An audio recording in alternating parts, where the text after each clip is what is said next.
Duror. Jadi Maulid Simtud-Duror ini disusun dikarang oleh Habib Ali bin Muhammad bin Husain Al-Habsyi radhiyallahu anhu, putra seorang muftil Haramain. Ayahnya adalah mufti Mekah dan Madinah. Beliau adalah adik dari gurunya Mbah Hasyim Asy'ari. Habib Husain bin Muhammad bin Husain Al-Habsyi adalah salah satu gurunya Mbah Hasyim Asy'ari. Itu punya adik namanya Habib Ali bin Muhammad bin Husain Al-Habsyi. Nah, Maulid Simtud-Duror ini bisa dibaca lengkap, bisa dibaca sebagian. Kalau mau baca lengkap itu tentunya yang sempurna. Tapi kadang mengingat waktu ya dan kondisi masyarakatnya, mungkin kalau dibaca semua pada kelenger, pada enggak kuat kelamaan, maka dibaca sebagian. Cuman untuk membaca sebagian itu ada aturannya, ada tata keramanya, ada sopan santunnya, ada adabnya. Bagaimana cara membaca sebagian?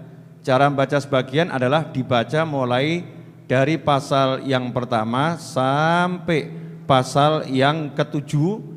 Itu tidak boleh dipotong-potong, dibaca lengkap. 1 sampai 7 dibaca lengkap. Setelah itu mahallul qiyam, waktunya, tempatnya berdiri bersama-sama ya Nabi sallallahu alaihi wasallam seperti biasanya. Setelah itu pasal yang ke-8 wajib dibaca. Pasal yang ke-8 wajib dibaca. Setelah itu boleh loncat. Loncatnya kemana? Mau loncat sebelum doa 1 fasal boleh, mau loncat sebelum doa 2 fasal juga boleh. Artinya kalau loncat kepada pasal sebelum doa yaitu pasal yang ke-14 walaqadid tasofa, atau ke pasal yang ke-13 ya, pasal yang 13 lanjut 14 kemudian doa. Itu yang dibaca ringkasnya seperti itu. Kemudian kalau disisipi qasidah bagus ya, tapi jangan qasidahnya justru menghilangkan maulidnya. Qasidah itu judulnya selingan, biar kita semakin bersemangat, biar kita semakin bisa menghayati maulid itu sendiri.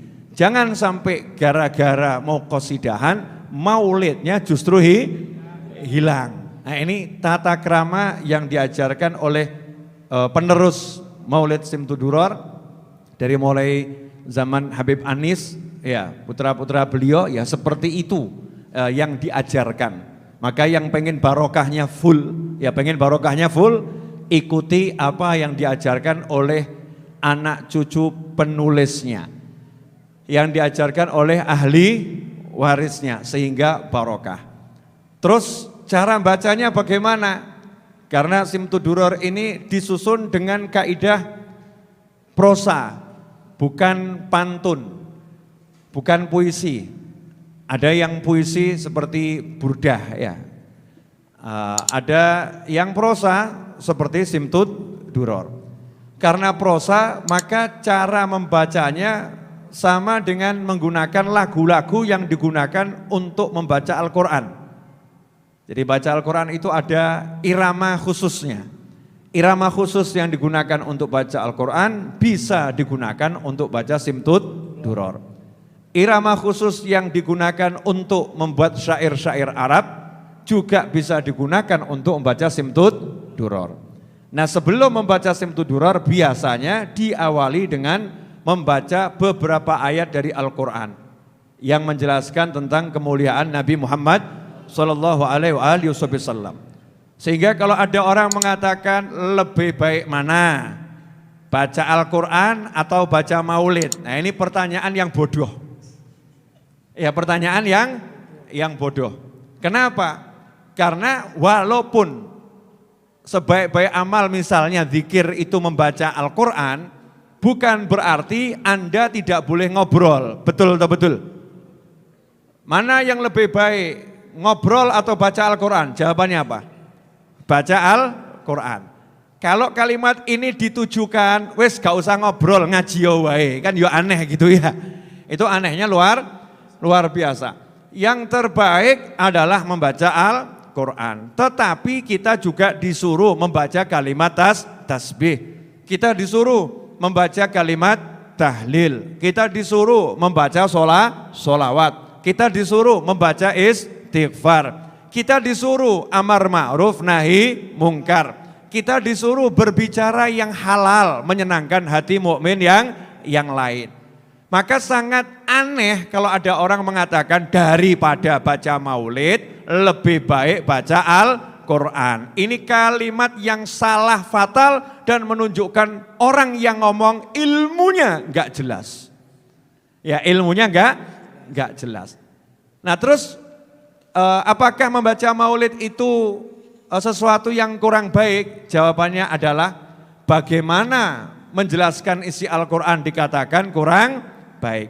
Maulid menjelaskan sejarah kehidupan Nabi Muhammad sallallahu alaihi wasallam. Maulid mengajak orang untuk bersolawat. Al-Qur'annya memerintahkan kita, innallaha wa malaikatahu yusalluna 'alan nabi ya ayyuhalladzina amanu sallu 'alaihi wa sallimu taslima. Allahumma salli wa sallim wa barik alaihi wa ala alihi. Jadi kalau Al-Quran nyuruh kita solawat, maka kita bersolawat itu namanya mengamalkan isi Al-Quran. Lantas kalau ada orang nanya, mana yang lebih utama? Baca solawat atau baca Al-Quran? Maka kita jawab, kita lagi mengamalkan isi Al-Quran. Ada orang yang mengatakan malam Jumat daripada baca maulid lebih baik baca surat Al-Kahfi. Betul, baca surat Al-Kahfi itu adalah amalan yang terbaik di malam Jumat dan hari Jumat. Tetapi apakah kamu dari mulai maghrib sampai subuh, sampai Jumatan, sampai asar mau baca surat Al-Kahfi terus? Kan ya tidak. Baca surat Al-Kahfi cuman sebentar, ya cuman sebentar. Bahkan di malam Jumat khusus Nabi kita Muhammad SAW memerintahkan kita untuk banyak bersolawat. Artinya Al-Kahfi ya dibaca, justru yang banyak waktunya untuk solawat pada Nabi Muhammad SAW. Sehingga kalau ada orang mengatakan mana yang lebih baik baca Al-Quran atau baca maulid, daripada kamu baca maulid lebih baik kamu baca Al-Quran, maka ini pertanyaan yang jelas-jelas yang berbicara ilmunya enggak jelas. Jelas teman-teman semuanya? Alhamdulillah, berarti Anda orang-orang yang ilmunya jelas. Alhamdulillah.